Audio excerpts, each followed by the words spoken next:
Since the start of the build of the 414, our 100 Series LandCruiser that we bought for $13,000, Lisa wanted a bull bar that was super tough that she could push shopping trolleys out of the way with. I wanted something that was a little bit more Baja pre-runner. I wanted something that looked factory, but a little bit more anger. We ended up buying the exact same bull bar that the car came with so we could cut it up. That way, just in case, we could always go back to the original bull bar and there was no harm done. Facebook Marketplace, we found the original heritage bull bar for $100 and we have cut it up with an angle grinder. Lisa was on the angle grinder, chopping off bits and pieces. We got rid of the hoops, which were mechanically fastened. We removed the grills, we have chopped it up, we've welded it, we've got it to a point now where we finally get to coat it in the hardened coating that we want. I know Lisa's gonna be pushing things out of the way with this. So what we've landed on, hold up, you're probably wondering how we ended up here. Let's wind it back a few steps and get you up to speed. For more than 2 decades, this LandCruiser has done exactly what it needed to do. School drop-offs, grocery runs, the daily commute, but it had never really been allowed to become what Toyota built it for. Because this 100 Series wasn't engineered for shopping centre car parks. It was engineered to cross rivers, climb mountain tracks, explore the outback, and make it all the way to the tip of Australia. From the day we bought it home, every decision we've made has followed one simple rule. Each modification has to earn its place. Not because it looks cool, not because it's the latest accessory, but because it gets this LandCruiser one step closer to becoming the adventure vehicle it was always meant to be. So we made a list. The priorities, the nice to haves, and one by one, we've slowly been ticking them off while keeping an eye on the budget. But one piece of the puzzle has been missing. It's been on and off this car for the last couple of months because we wanted to ensure that the coating was durable enough to stand up to whatever we threw at it. We wanted the toughest finish you could possibly put on it because that is going to get us one step closer towards unlocking its full potential. So what we've landed on is RAPTOR. We wanted to remove as many barriers to entry as possible. We wanted to be able to control the texture of it. We're actually going to use a roller. Believe it or not, you can roll this product on and it gives you an incredible finish. Also, we've seen from YouTube. Lisa's cracking on with the painting. If you want to see what it looks like when it's finished, you're going to have to stick around until the end and let us know what's your thoughts on the roller application. We've got a tiny gap in the weather. There is some blue sky out there, believe it or not. We're going to get some etch primer on our front bar. What we're using is this guy just here. It's RAPTOR Acid Etch Primer. We had to do a little skin to get out any blemishes or anywhere any little holes used to be. So this is where the welding was done on our Viper cut. So there used to be fog lights just here. Our battery box was looking a bit rusty, so we're going to wrap to that as well. Before we get started, most important thing is PPE. My understanding is that you get the hardener. So this is 237 mils. It's got a little line on there as well. Goes into the 711 mils of the liner. And then you shake it like crazy. This is not a tutorial. This is not a how-to because in all honesty, I have no idea. And we are just going to wing it and hopefully it works out for the best. As you know, we have been winging it from the get-go and this is all about us showing you that you can do things with minimal products or minimal tools on a really good budget. This is the little thing that we're gonna pop it in with my little, what's this called? Roller. Roller. And it's like, I don't know, what's this called? Like a sponge?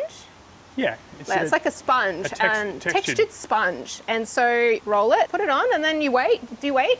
Is it? I didn't even read it. Yeah. So. Well, it's got the QR code there anyway, so you can have a look at it. We have the full instructions. Yeah. I just chose not to read them, per usual. We've got an air compressor in the shed.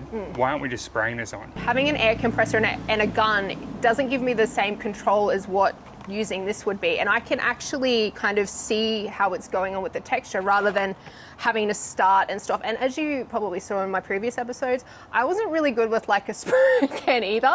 Apparently my motions weren't as fluid as they could be. Whereas with this, I mean, how hard is it? You just like, got my hardener ready to go. I'm just gonna give it a bit of a shake. This should just be a screw top, right? Yep. Oh, it's got another thing on it. Another little pull tab. Yeah.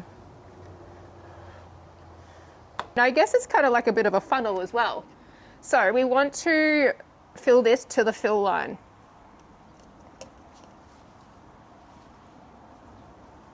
Got to concentrate. It's quite thick in there. It's really thick, hey? Yeah. You can feel it when you pick it up and give it a shake. Like it's like tar. Yeah.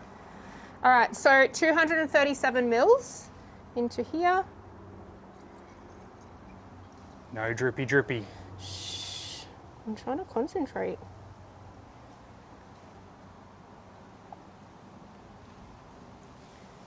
Oh, look at that. No drippy drippy.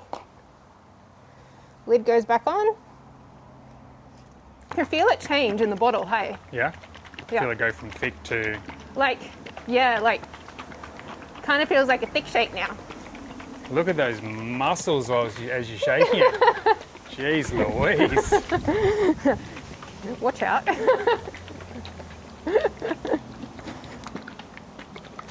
I've worked out the technique. Look how good this looks. You ready? Yep. So what are you doing there? When you stop, you're actually lifting the brush up? Yeah, and I'm not applying any pressure. So I'm just like literally going over it a couple of times. And I'm only going in like these directions. I'm not going like this way, obviously. So I noticed before, if you didn't lift the roller up at the stop, it created like a sliding... Yeah, like a bit of a seam, if you want to call it that. So yeah, it's like literally no pressure though. It's so cool. I think once you get like quite a bit of it on your brush and get it going, yeah, so cool. And it feels like a little bit sticky, the texture.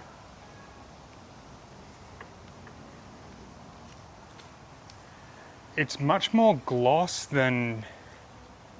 Because this is a 2K, it's nice and gloss. Yeah, but maybe it's just because it's drying. Or is it glossy? Or it's not dry yet. No. Yeah, good point. So like when I take the light off it, like it kind of looks like it's got a matte finish to it. Okay. But yeah, no, it's easy to roll on. I mean, we're yet to see what it looks like when it's dry, but it gives it such a professional look Yeah, from a roller. yeah. That's wild. So cool.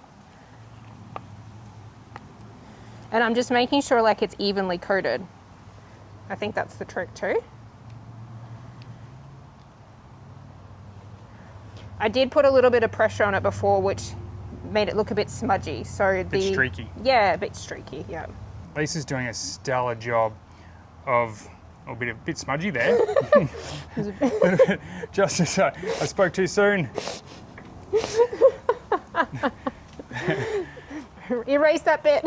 First coat has just gone on to the bull bar, so we need to leave that for about 60 minutes while it dries, and then we can do another coat. In the meantime, I am going to start painting the battery box, and I will still use the roller, but in the hard to reach places, I'm going to use this one, which is the RAPTOR protective coating in the black as well. So while I attempt to roll it as best I can, yeah, we'll just use that in the corners. How good does the texture look on this so far? It looks insane. I think once I got going and I had the right distribution on my roller, it went on so easy. I think when I started over here, I didn't have quite enough on the roller. So it's all about building it, I think, too. I feel like just going around and painting everything now. You can have a bit over there and you can have some over here. Come home and Harley's going to be painted. I'm going to finish up here. I'm going to bolt the bull bar back on, the 414, and give you guys a sneak peek. We still have plenty more painting we want to do, so catch us up on the next episode.